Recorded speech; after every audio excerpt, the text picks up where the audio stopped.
and he handed out firearms to anybody who'd take one. You see, the Daltons got it in their heads to rob two banks at the same time. Two banks on the same damn street. Story was Bob Dalton's girl was always writing about how he had no ambition. Oh, you're nobody next to Jesse James, she'd say. Finally, the bastard took his brothers to Coffeyville just to shut her up. Right. It's always the woman's fault. Well, the locals recognized the Daltons right off. Before they could get away, half the town took up arms to defend their property.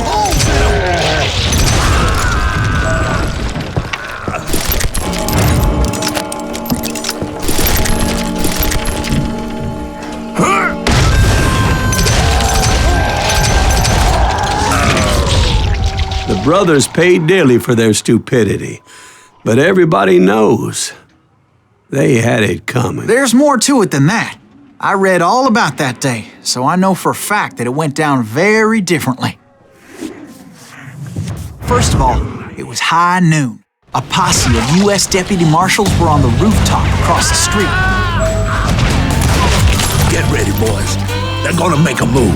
The lawmen had been tracking the Daltons for months. Now they finally had them dead to rights. Among them was a bounty hunter feared by many a lawbreaker. The marshals tried to get the Daltons to surrender. They'll give up eventually. We just gotta work the son of bitches out. This bounty hunter knew that the brothers were far too proud to ever lay down their guns.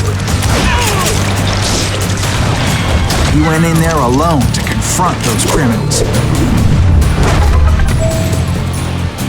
One of the marshals shouted, "Where are you going? Are you crazy?" Hey, where do you think you're going, dumbass? That rifle's mine. He paid him no mind. He saw a way to get around to the back of the bank. Then he figured out how to hit the Daltons from a direction they weren't expecting.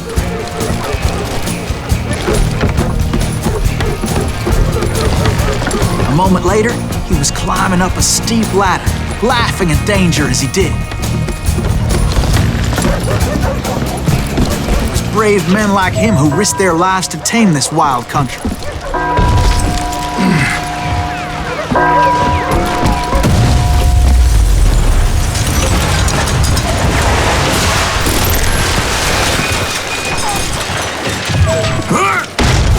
We've got company. Heroic men like him, who did what other men couldn't or wouldn't to make this country free. Is that Silas Greaves? Son of Jim a Boone, bitch! Davy Crockett, who died defending the Alamo. I'm sorry, son of a bitch!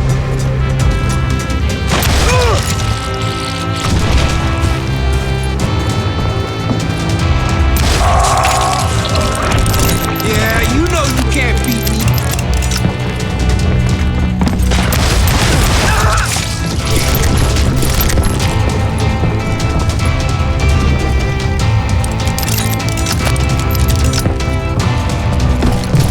Over there!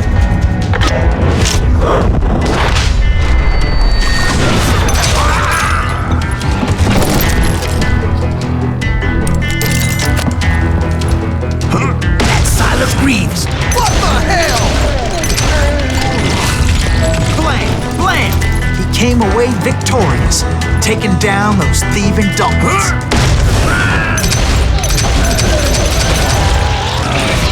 His name? Silas Greaves. And when the dust finally settled, he was the last man standing.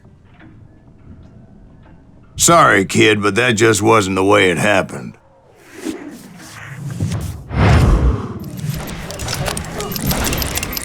It was early evening, not high noon.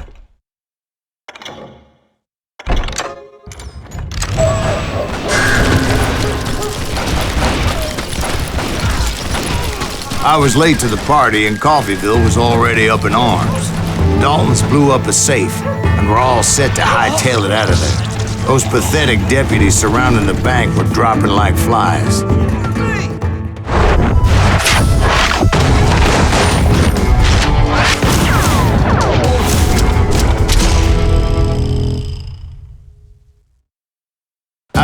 tracking those jokers for months, waiting for them to do something reckless.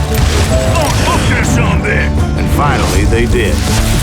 Those stupid bastards decided to rob 2 banks at the same time in the same town where everybody knew them. But they still had friends in Coffeyville.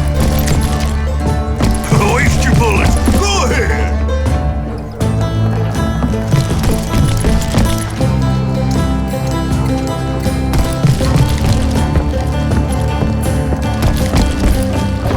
You can't get